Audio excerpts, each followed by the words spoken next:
Behringer, rocking and rolling alongside my co-host, Fox Media NHL analyst, Bruce Seaman. Bruce, welcome back to the podcast.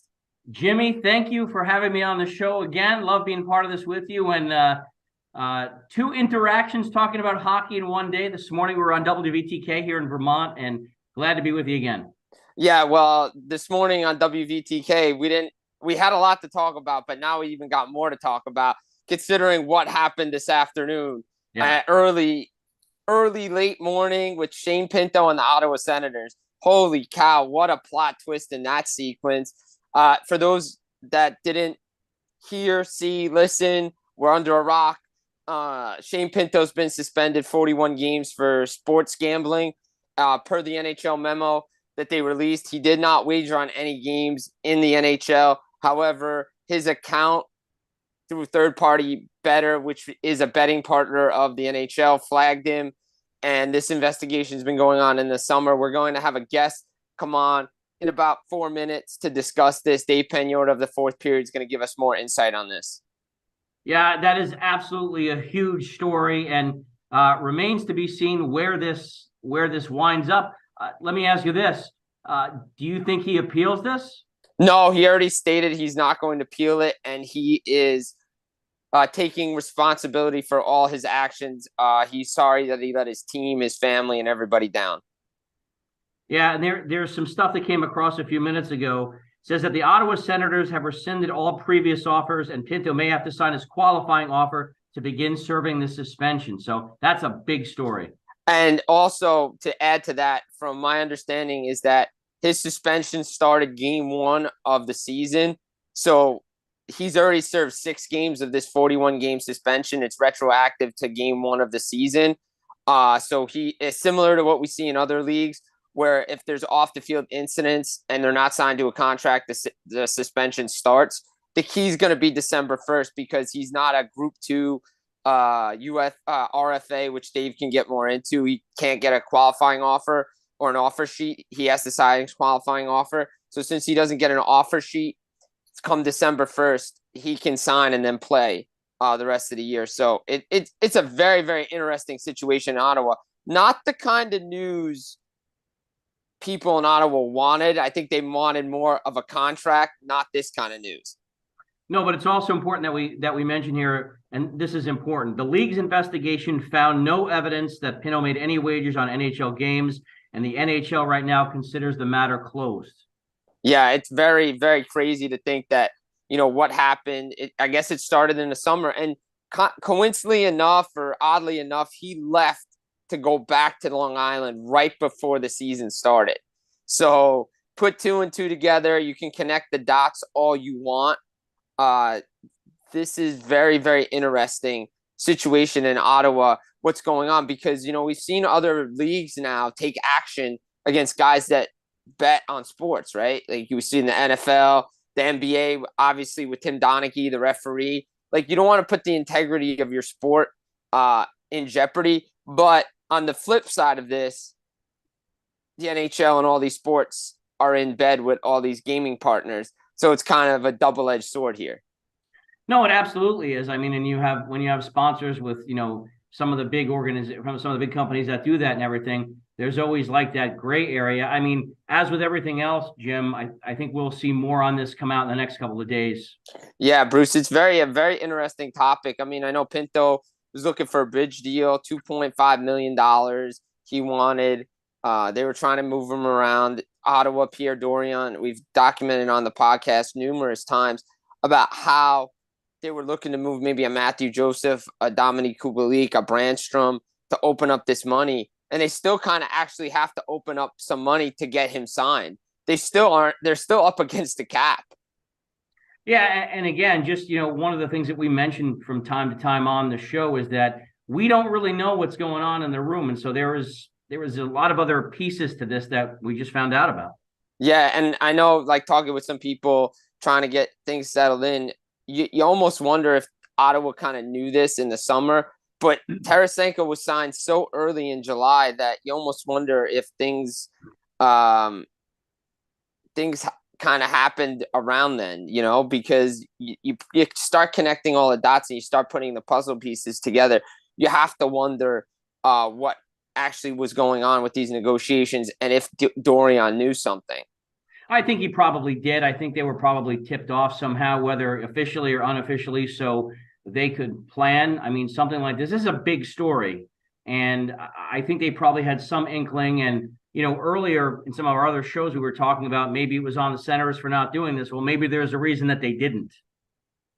Yeah, exactly. Brandstrom, Kubalik, you have Matthew Joseph. I mean, everybody was linking Joseph because of his contract, but he's performed well for the Senators team. And I think that's the key here. And, moving forward, it's going to be interesting to see who they move out. If they move somebody out, again, not really sure who they're going to do. Just waiting on the pieces, and we're just waiting on Dave Pagnotta. He's just working on his tripod and getting everything set up where he is in Nashville. He's taking some time out of his day to join us here on the podcast. So he's just getting settled in. He just sent me a text. Well, that's good. And Jimmy, a big story. And let me ask you this. Do you think they sign him December 2nd? You think they have something ready? You think there's any chance they move him after this? They might have to. I mean, it's kind of an embarrassment for the organization.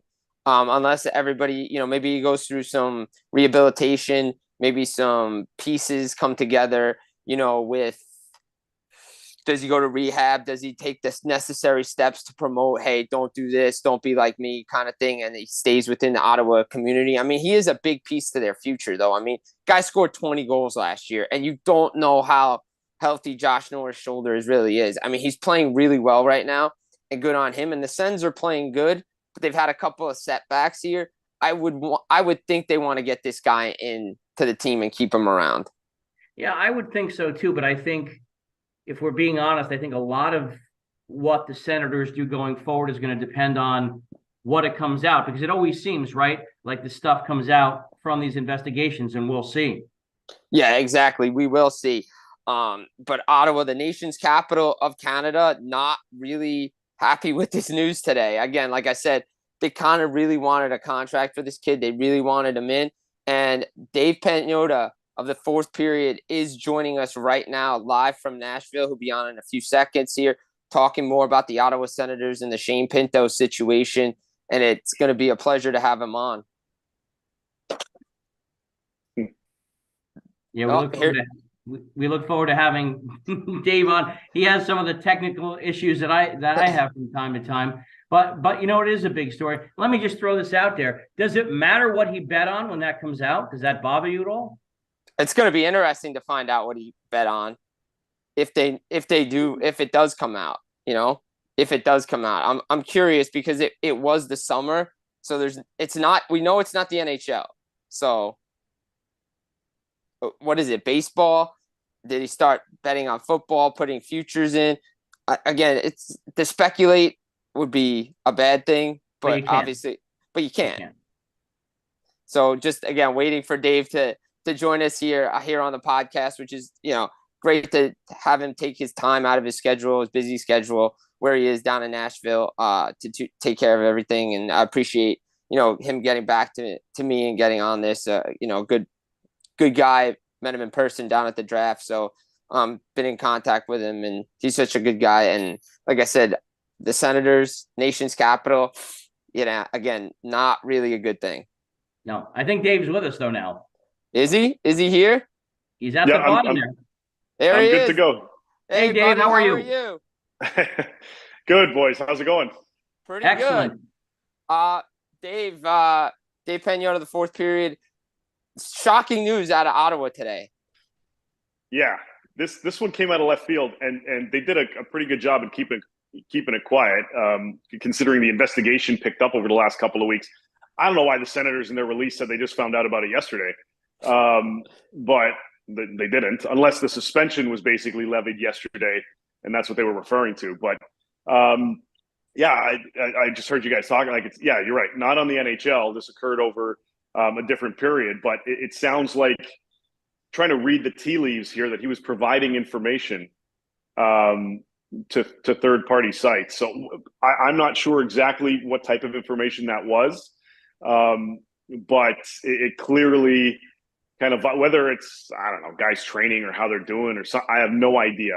And I mean, I guess it's kind of inappropriate for me to just speculate even saying that because I don't know, but it certainly sounds like it was something to that effect, and it was serious enough for the league to say, can't do that.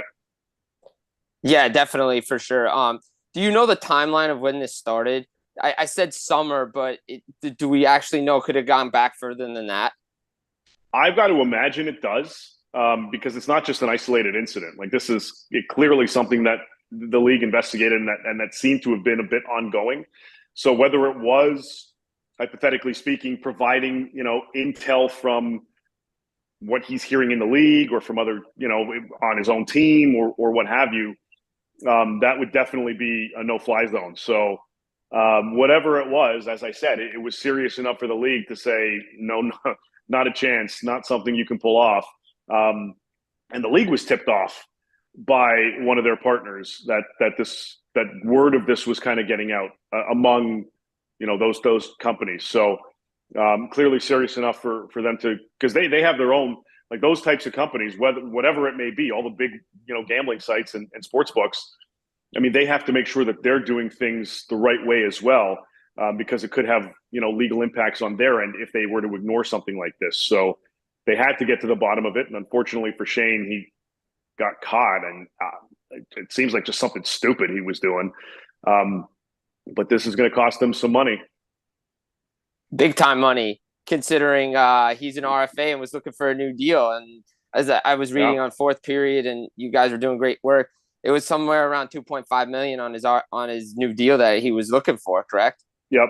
Yeah. He was looking for a 2-year contract worth around 2.5 million a year. So, I mean, $5 million basically, and he may have to take his qualifying offer of 875 or whatever it is. I don't remember off the top of my head.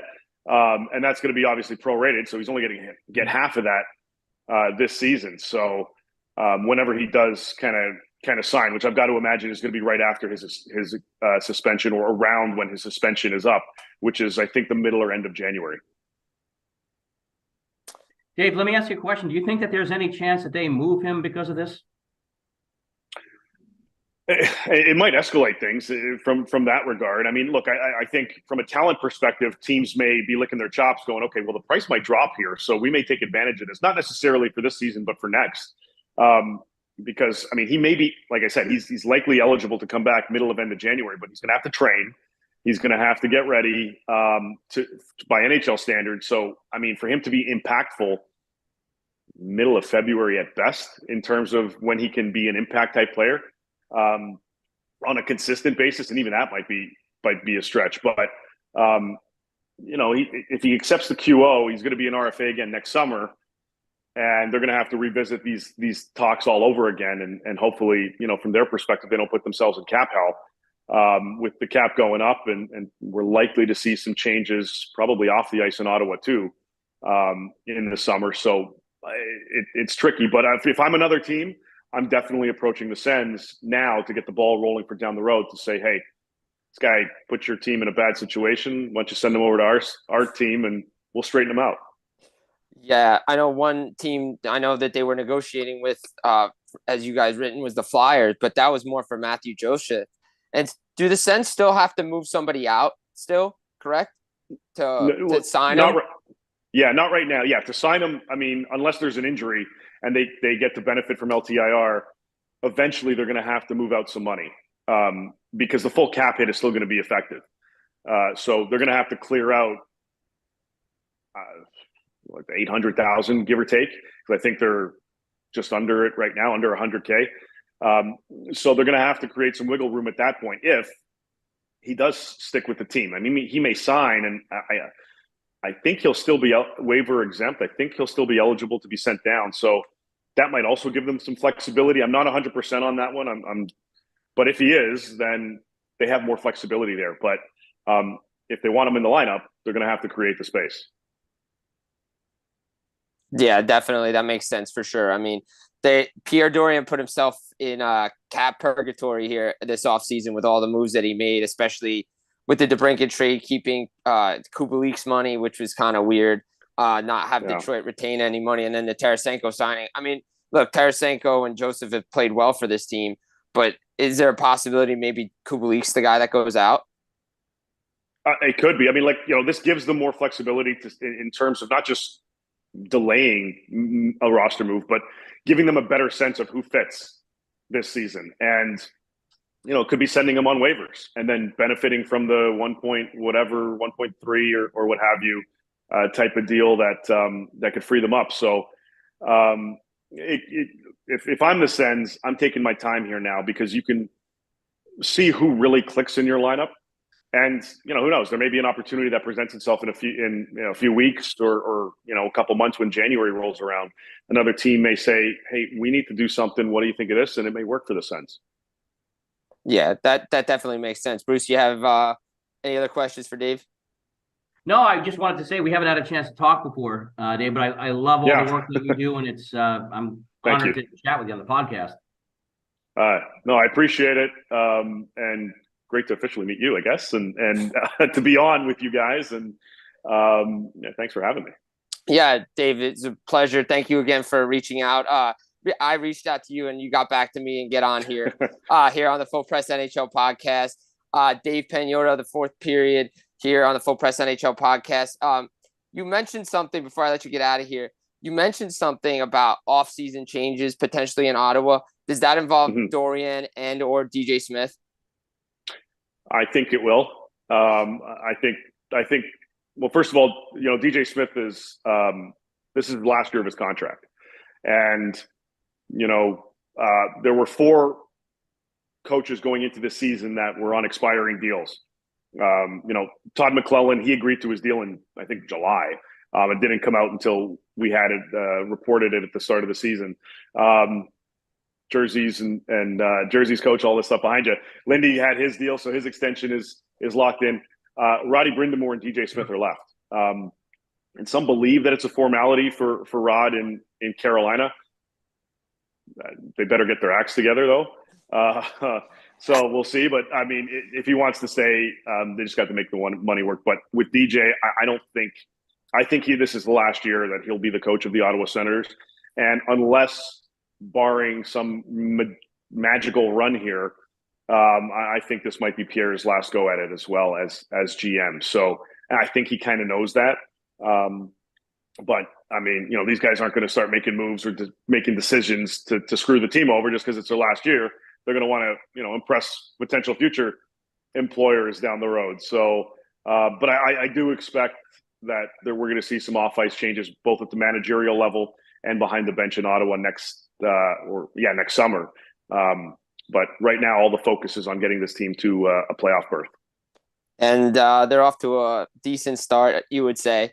Yeah, it's not. I look 3-3, not the worst position. They're only 2 points or 3-4 points back of it's only 6-7 games in, but right, exactly. They're holding their own for now. Yeah, definitely. But Dave Pagnotta, fourth period, joining the Full Press NHL podcast. Dave, thank you so much for jumping on, giving us quick 10 minutes of your time. I know you're down south and having some fun down there. And thank you again for taking the time out of your busy day. Thank you, JB, Bruce. Appreciate it. Take care, guys. All right, take it easy. See you. That's been Dave Pagnotta, fourth period here on the Full Press NHL podcast. And he is out of here, and we're back, you and I. I love his work. I'm great. I'm glad that he was able to come on the podcast. He's a good guy, very knowledgeable hockey analyst. Very knowledgeable. I was glad we got him on for 10 minutes. Good guy. And just breaking down the Ottawa Senators situation with Shane Pinto gave us, our listeners, so much great knowledge, insight there. Yeah. Not the news that Ottawa Senator fans wanted to hear today. No, absolutely not. And he gave us a little bit more insight on some coaching stuff as well. So, look, we dissected the Senators left and right. There's nothing more to say there.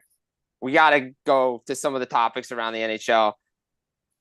How do we fix the Edmonton Oilers? I mean, can we fix that defense? We touched on that a little bit this morning, and I think that's a much longer conversation. I think at some point, the people that are in the suits in Edmonton have to decide how much longer we're going to let this go on, like this mediocre this mediocre play without, really any significant success. I mean, I think at some point, if this doesn't work, I think you may have to start over. You keep the core, Draisaitl and McDavid and a few others, but man, you got to get this fixed, because it seems like every year we're talking about just stuff not working, goaltending problems, defense that is just all over the place. It's not a good situation there right now. No, it's definitely not. It's definitely not a good situation. McDavid's hurt. They have the Heritage Classic this weekend. I mean, look, to me, it all starts on the back end. Darnell Nurse, Ekholm's leading the clubhouse, Masters leader. That's not a good thing. You don't want to be clubhouse leader with a negative plus minus. You really don't. So, and they got a lot of situations. I know expectations, Stanley Cup contenders, all this stuff. I spoke about this on WVTK on Thursday. Sometimes the way you handle your expectations, the weight of the world's on your shoulders and everything, that was really good. So, again, I'm not sure what they're going to do here, but there's a lot of pressure on Kenny Holland. And you could start, maybe the fire's starting to go under Jay Woodcroft's seat a little bit. Maybe it's not really burning hot, but the fire might be starting to crackle a little bit. I think it has to. But again, I think that because of, like New Jersey, which we'll get to in a couple of minutes, assuming my head doesn't come off before we get to that point, they have got to decide whether or not Jack Campbell is their goalie, or Stuart Skinner also, whichever one it is that your goalie? Because it seems like one will play really well and then the other will play really well, and then they'll have a couple of terrible games, and it's tough to watch. But again, like with New Jersey, they do have, I mean, a lot of people pick them as either a Stanley Cup finalist or the Stanley Cup winner. And right now, the way they're playing, that is not happening.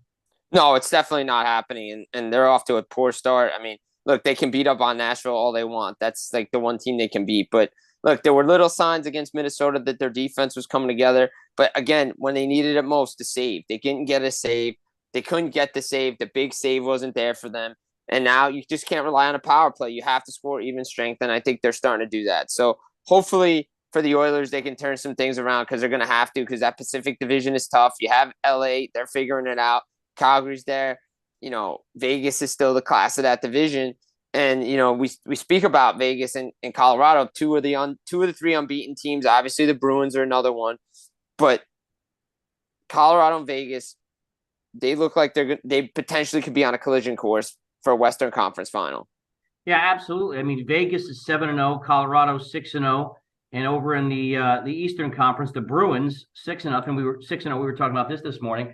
I mean, the Metropolitan Division is going to be a dogfight, whoever comes out of that division. And we'll get to this in a few minutes. I mean, I really expected New Jersey to be at the top of that conference, or right under Carolina. 5-1, 6-0, and I'm just not liking what I'm seeing. Yeah, no, I'm not liking what I'm seeing out of certain teams, especially the Devils, which we'll get to in a little bit, hopefully before then. Unless we get to it before then, because we just might, because about how our heads are going to explode. But to me, Vegas is on a mission to show that they're not a fluke, and to show that they can make history, and to show that, hey, you're going to bet against us. You're going to say we're not a Stanley Cup favorite. Too bad. We're going to prove you otherwise. They took it personal, like MJ takes it personal. And if you guys don't know what I'm referencing, go watch The Last Dance. Because Michael Jordan, anytime you said something, he took it personal. He took it out. That's what the Vegas Golden Knights are doing. Look, sometimes they don't have their best. Sometimes they don't dominate teams. But good teams win hockey games when they don't play their best. You have to win when your B and C game. When your A game's not working, you have to win with your B and C game. And that's what Vegas is doing now. And Colorado's doing the same thing. You saw it against the Islanders. You've seen it at the beginning of the season too, especially that San Jose game when Mackenzie Blackwood had 51 saves. Like, Colorado probably should have destroyed that team. They didn't do it. But Colorado's figuring out ways. You got Ranton in there. You got McKinnon's a beast. McCarr, Devon Taves. The list goes on of guys. Ryan Johansson's contributing. Their third line's playing well. It's like Vegas. Vegas, up and down that lineup, guys are contributing. And again, you go back to Vegas, who used to coach in Boston, who's there now? Bruce Cassidy, right? I mean, the guy does play defensive hockey, and they can score goals. Well, I mean, if you look at their 7 games so far, they've given up 3 goals. I'm sorry, one goal in 3 games, 2 goals in 2 games, and 3 goals in only 2 games. I mean, and they're scoring 3, 4, 5 goals a game. You're gonna. I mean, they're firing on all cylinders, and I think you're 100% right. I think they did take that personally. I mean, they were. I think they were. I'm not 100% sure about this, but I think they were like 6th or 7th in some of the preseason rankings.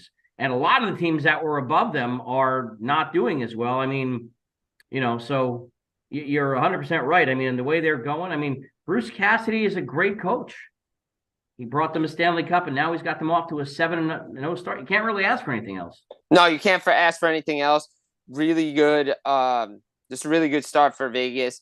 They've just at the starts of games for them are excellent. They figure out the way to score the first goal. Their defense is potent. They're getting guys back from injury. Logan Thompson's contributing. Aiden Hill's contributing.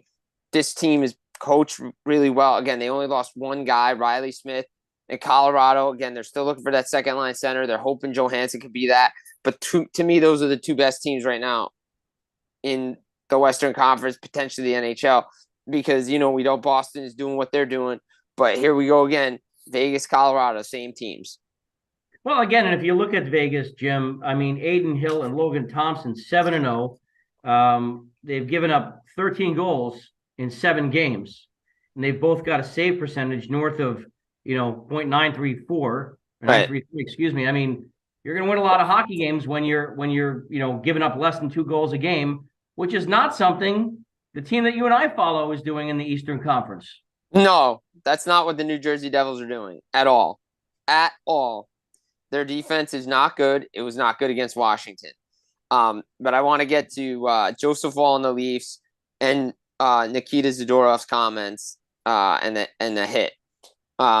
Joseph Wall and the Maple Leafs. Look, Joe Wall, I've been a big fan of his for a long time. He is a great goaltender. He's through the U.S. development program, World Junior team, played against Jake Ottinger, played with him.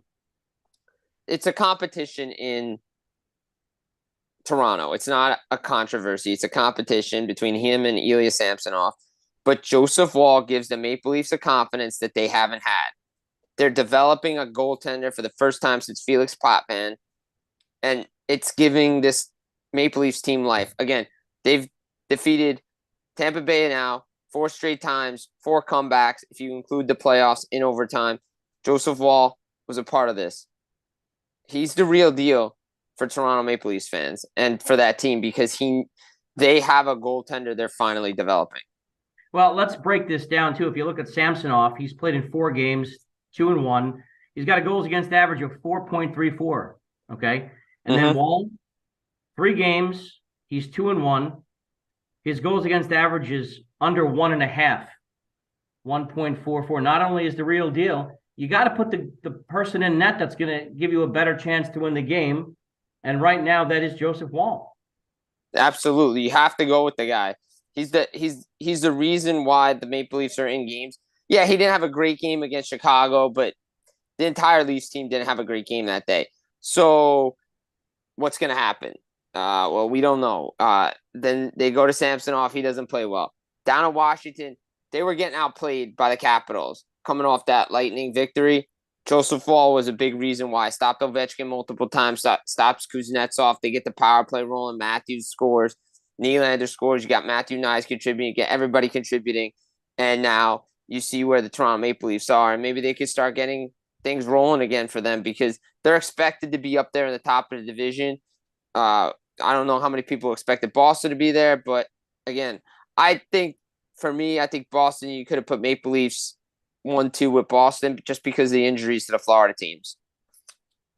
Yeah, and I mean, I don't think there's a lot of people that expected Boston to come out of the gate at 6-0. But again, like Vegas, they've got a chip on their shoulders because people thought. I mean, again, you have to keep in mind that they had an all-time collapse season. Yeah, last year they had an all-time season, but then just an enormous collapse in the playoffs, and that's what it was. You got to call it what it is. Right. So now they want to prove that last season is a fluke. So there's a couple of teams between Vegas and Boston and Colorado that have got a lot to prove this season. And, we're as fans and analysts, we're seeing who's able to do what. Yeah, absolutely. We are able to see to do what. And look, Boston, again, to me, you never count out the Bruins until they're done, and until they're eliminated. Similar with Pittsburgh, Washington. The Washington is an older team. Similar with Pittsburgh, those teams look really old this year so far. So we're going to see what happens in the Metro Division. Before we get to the team we really want to talk about, because you and I have a lot to discuss about this team, about the Devils. Comments coming out of Calgary with Zadorov, the Rasmus Anderson hit, it speaks for itself. Stupid hit. Don't be doing that with 3 seconds left in a game. Get suspended for 4 games. Appeals it. Commissioner says, no. We don't like that stuff in our game. The hit online, it was not good. But Zadorov making comments about the players there, saying that the Daryl Sutter's not there anymore. So what's the excuse now? It's just not a good look. It talks about the culture in Calgary, and it's still not a good one. Even though there's reports of Noah Hannafin signing an extension, Michael Backlund signed his, potentially Elias Lindholm signs his. Not a good look. No, not at all. I mean, and especially, if you watch the video, it's pretty hard to watch. Right. It is not good. It's not. I mean, you don't want teammates coming out saying that kind of things because, being at the Devil game on Wednesday after the game, reporters and members of the media like to, so you'll see, ask questions and see if players want to say stuff. And the one thing that was coming out from the Devil side of things is they're not going to throw goaltenders. They're not going to throw players under the bus. They win as a unit. They lose as a unit. And that's something that you need to see around the league, certain teams. And we know Jonathan Huberdeau and Daryl Sutter didn't go well together. They really didn't. However, there were other players that didn't like Daryl Sutter. Daryl's not there anymore. So what's the excuse? Because this team is still not playing well. No, it's not playing well. And again, talk about accountability in the room. I mean, there's some issues there too, if we're being honest. Yes, there is. There's a lot of issues in that room. Guys can't be selfish. You got to play a team game. Their goaltending seems to be better, but again, they're not scoring. I know you new system, new coach, but again, a lot of people think Calgary is supposed to be a better team this year, and they're not. And if it's the players' attitude that, hey, we got rid of this guy, well, what's changing? Because it was like that after Mike Babcock left too, before Sheldon Keefe took over. It's the same problems in Toronto, but now they're in Calgary. So look, the Flames are a complete mess. They play the Heritage Classic against the Oilers on Sunday. There's no Connor McDavid, no Rasmus Anderson. It's going to be interesting as they celebrate the game outside. I always love the games outside. I always try to take time to watch them. And it always seems that the weather can be a little dicey. It's either like Arctic or it's snowing or something like that. But they're a lot of fun to watch. Yeah, the outdoor games are a lot of fun, regardless of what you think of them and if there's too many. But the Around the NHL segment is done. It's time to dive into the New Jersey Devils. Okay, you and I had a conversation, WVTK, at Thursday morning. We're getting into the Devils and Jack Hughes MVP, and we'll get to Jack in a minute. But we got to start on the back end because that was the poorest defensive game the Devils had in a long, long time. This team prides itself on playing defense. The way they let guys walk down Broadway, 2-on-1s, turnovers, just sloppy hockey. It was atrocious. As Lindy Ruff said, we deserved what we got.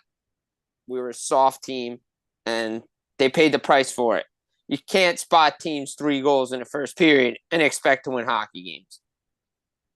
No, you absolutely can't. We've seen this. This is something we've talked about a bunch of times. In fact, going back to last year, the series against the Rangers, the series against the Hurricanes in the playoffs, and now we see this trickling out.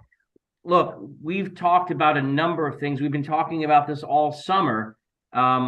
You have no one with a real physical presence. I mean, I'm not exactly sure Miles would have made a big difference, but one of the things that I had talked about over the course of the summer was for the Devils to sign someone like Milan Lucic, who eventually went back to Boston. They don't have anybody like that, and we haven't really seen a physical response from them, and it's just I don't know if it's a red flag, but this is definitely something that the upper echelon of the Devils management should be paying attention to, because when it comes to expectations, this is just not acceptable the way they've been playing.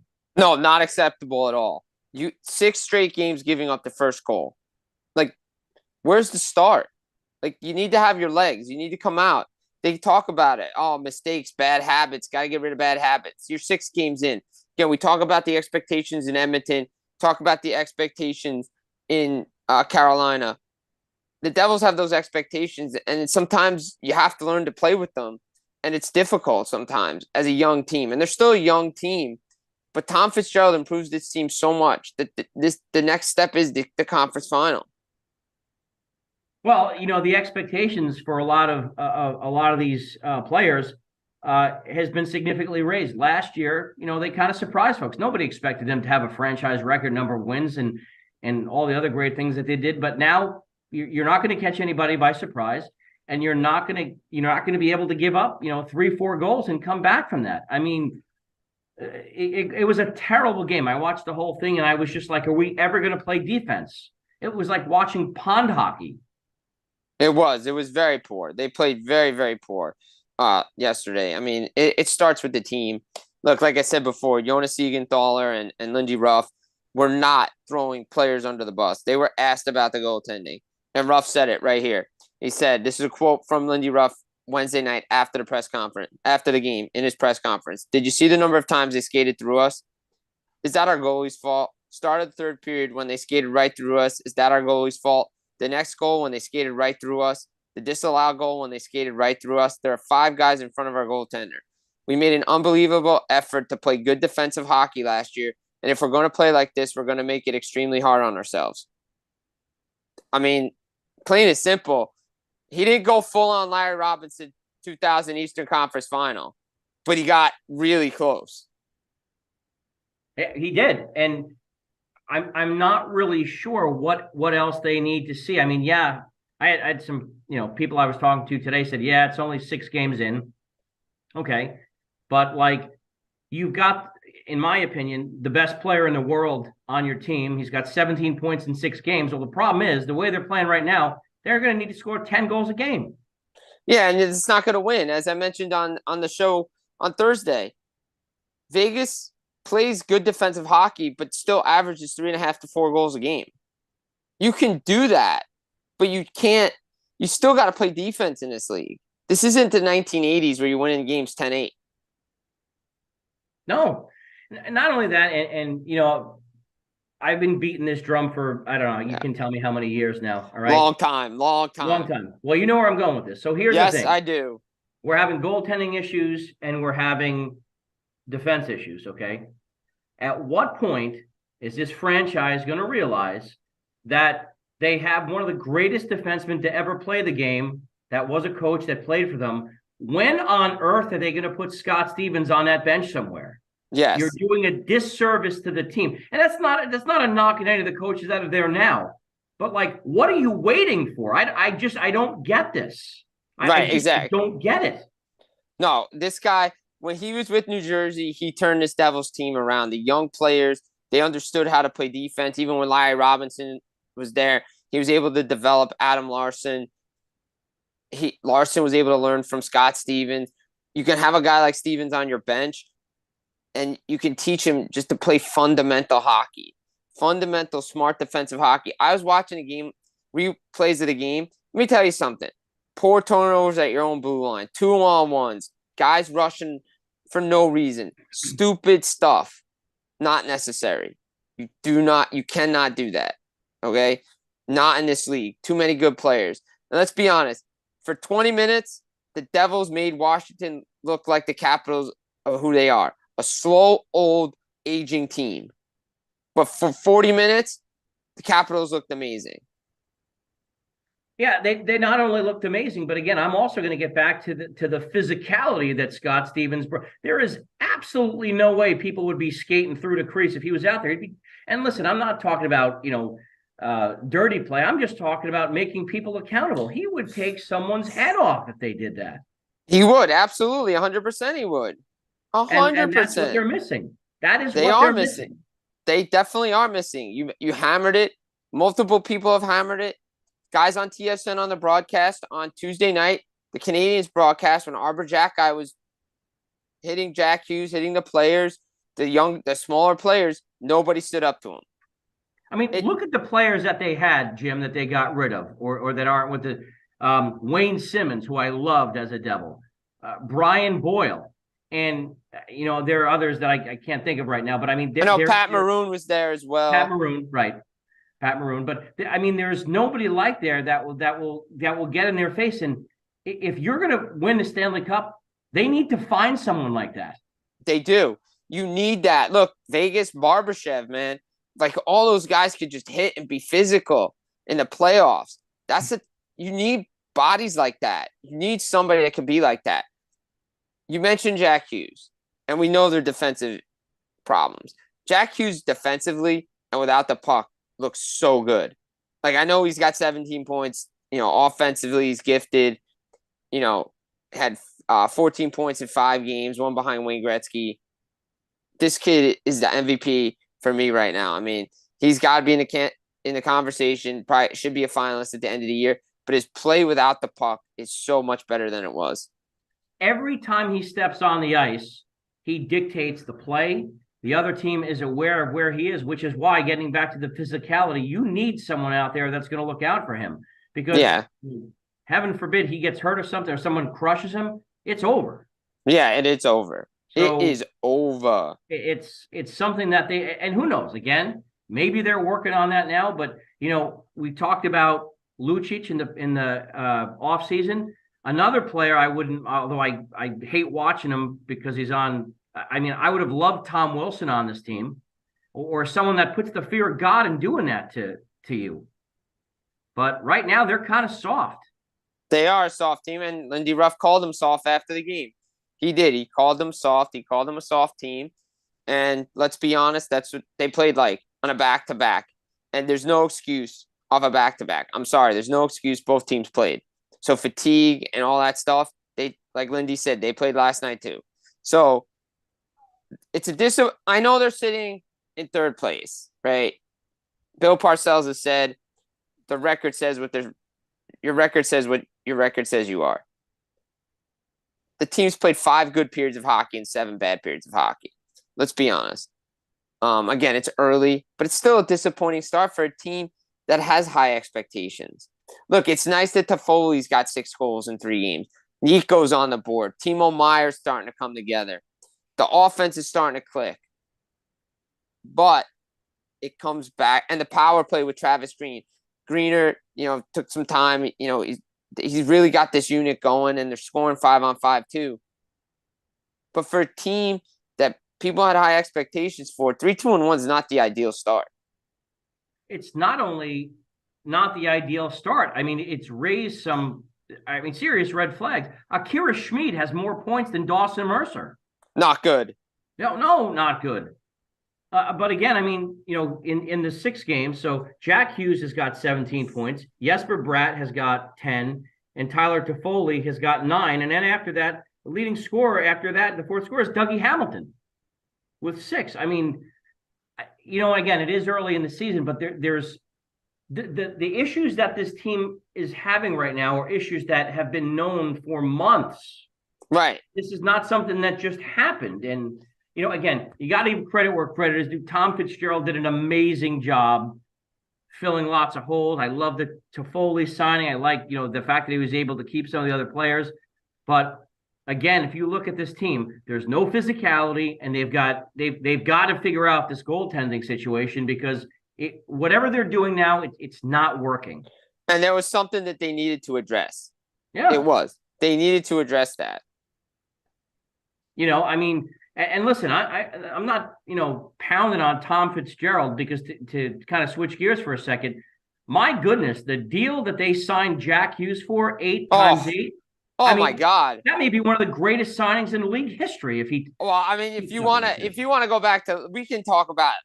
If you want to, let's just dive into it. You brought it up. Let's talk about great signings in league history. I know it's not on the rundown, but the hell with it, right?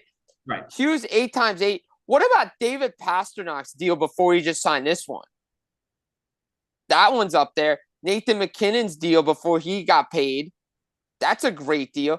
Heck, William Nylander's deal right now with the Toronto Maple Leafs. I know they're cap strong, but that's a really good deal.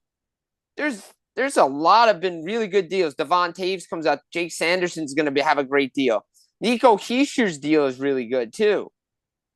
Yeah, they did a really good job with those signings. But again, when you've got, you know, I don't want to call it glaring because everybody was, you know, singing their praises when, you know, Vanacek was setting the world on fire earlier this season and they played well in a couple of games. But like you said, there have been a couple of periods that have just been brutal to watch.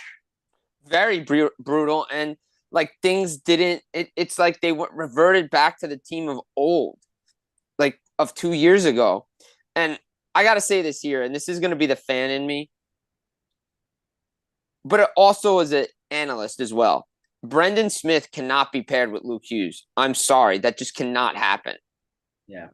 It's, and again, I hate to keep saying this because I've had some friends that listen to the podcast and they're like, you know, you're Scott Stevens. Okay, it's a defensive issue. And if you have a defenseman like that, you know, who's in charge of that stuff, he's going to get this fixed. I'm mystified at how this is, unless, again, not knowing what's in the room, unless he's pissed off and doesn't want to come back.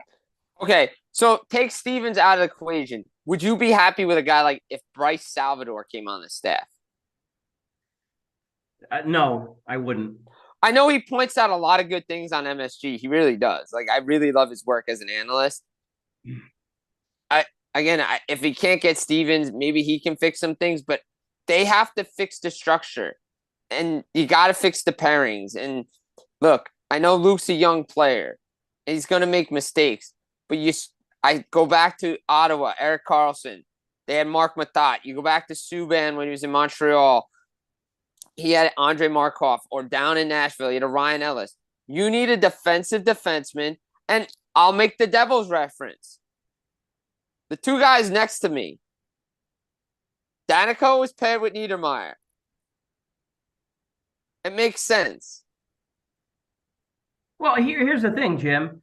With all those three guys behind you, Stevens, Danico, and Niedermeyer, all right, two of the three of them are in the Hall of Fame, okay? Right. All three of them have the same thing. All right. You know what that is? It's pedigree. Yep. When they walk into the locker room and they say something, there's no one on this roster that shouldn't just shut up and listen and learn from what they've got to say. I mean, any one of them. And that's the one thing that which I find frustrating is because there's a lot of organizations that don't have that. Someone that can come in that's done it. They've got, you know, 3 rings. Well, Niedermeyer's got 4. I know Right. we're not going to count the one that. in Anaheim, but. So, okay. So then what can any of those guys, and this is not a slap to anybody either, what can any of those guys, you know, offer that those guys can't? Nothing. Exactly. Nothing. There's knowledge there. That's what I loved when you had a Larry Robinson or an Adam Oates or guys that have been there before that understand what to do. Like, again, I don't want to keep bringing this up, and this might be something I write. I don't know yet. I'm debating. But, again, we mentioned it last time. I think it might have been a little bit early to give Lindy Ruff that extension. I know Dave said, you know, they gave it to him earlier on when he was on. I almost wonder if they should have waited. Well, you know, I think people are going to be talking about that. But again, you know, if the Devils run off 3-4 wins in a row, then people are not going to be saying that anymore. To me, them not playing well is one thing, and that's on Lindy. But the fact that they don't have a physical presence and the fact that they still don't really, unless I don't know, maybe they've made a decision that Vanacek or Schmid is their goalie. They don't have someone that's a lights out number 1 goaltender, and that's on the GM. Absolutely. Agree 100%. They needed a goaltender. They should have traded for one. They needed to get one because you can clearly see that right now they're just not getting the save. Now, again, this point last year, saw a stat. They lost to the Capitals at home, 6-3, same date last year. They rolled off 13 wins in a row. I'm not saying it's going to happen again, but you got a big test with an up-and-coming team. But we said about it last week on a podcast. Games like Washington, games like the Islanders, games like Montreal are games you need to win and are expected to win. Game on Buffalo Friday, you need point. You need to take those points. Yeah. Yeah. Well, if you know, they're what are they? 3-2-1, 3-2 Yeah. and 1. Okay. You can't lose to Arizona. No. And Washington is a borderline playoff team. I mean, they beat Florida, the Islanders, and Montreal. Okay. But I mean, if we're being honest, the only team in those 6 games that's really what I would consider to be a tough team is probably Florida. I mean, this is not like you're playing Vegas and Colorado. No, oh, you're talking about Washington? I know, and they lost to the Leafs as well. But the speed teams have made Washington look old. Right. It's I think that if you have a couple of more games like this, I think the noises are going to get louder. And again, if you decide you need a goalie now, I mean, where are you going to go? Could you go Nashville, Anaheim? You're going to look at Dan Vladar? That's just a lateral move. There's not many options out there right now.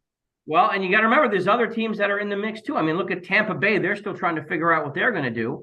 Right. And I mean, Edmonton. So no one is going to hand you UC Saros or John Gibson. They're not going to just say, "Here, take this."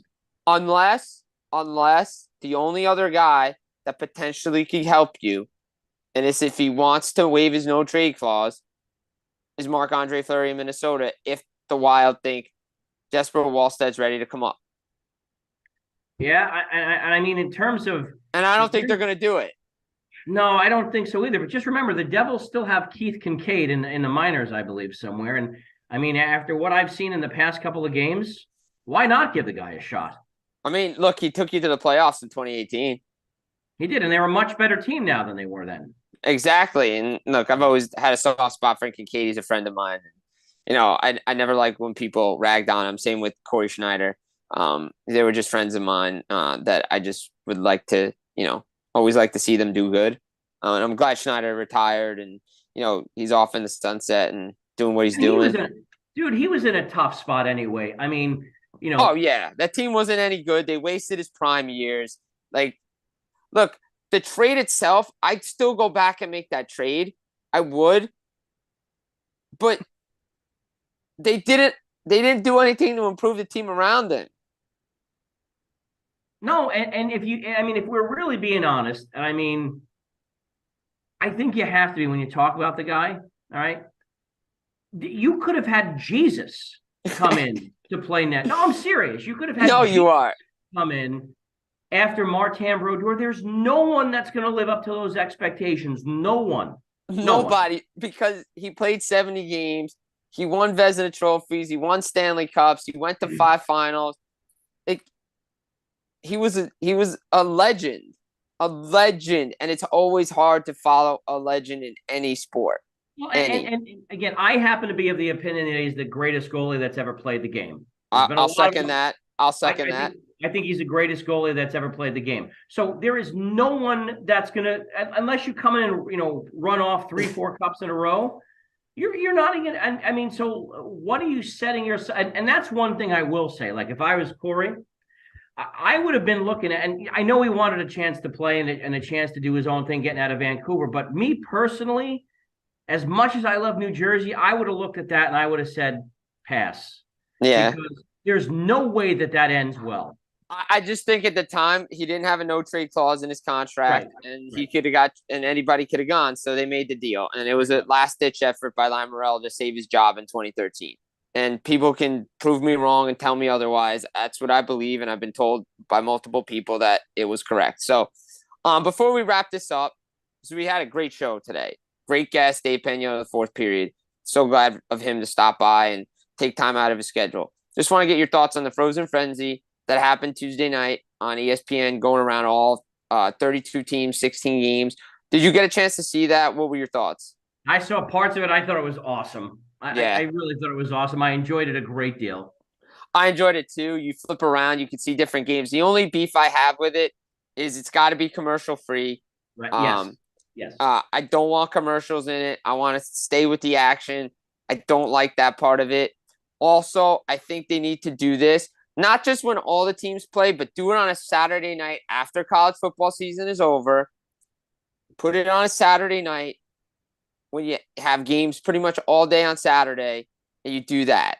Because that, to me, would really be something. Yeah, I mean, there's so many neat things that are going on in the league. It's such a great sport to talk about when we stuff like the Frozen Frenzy and everything that we talk about in this podcast. But the thing is like when we were on WBTK this morning and talking about it, you get passionate about it, and you should be passionate about it Yes. but you're looking at it as an analyst and not necessarily a fan. But given some of the stuff that we talked about in this show, boy, it's hard not to get frustrated sometimes. Oh, absolutely. Always hard to get frustrated. By the way, if you guys want to check it out, my new article just dropped on fullpresshockey.com. Lindy Ruff, we didn't deserve to win, is literally the title. And that's a quote from Wednesday night's game because we deserved what we got, and they did deserve what they got on Wednesday night. But this has been the Full Press Hockey Podcast. I've been your host, Jim Berenger, co-host Vox Media, NHL analyst Bruce Seaman. Thanks again to our guest, Dave Pagnotta, the fourth period, to break down the Shane Pinto situation in Ottawa and some more little news and notes along the way. Guys, check it out, iTunes, Spotify, wherever you get your podcast. Take care. Enjoy the rest of the regular season. We'll be back again real soon. Take care, everybody.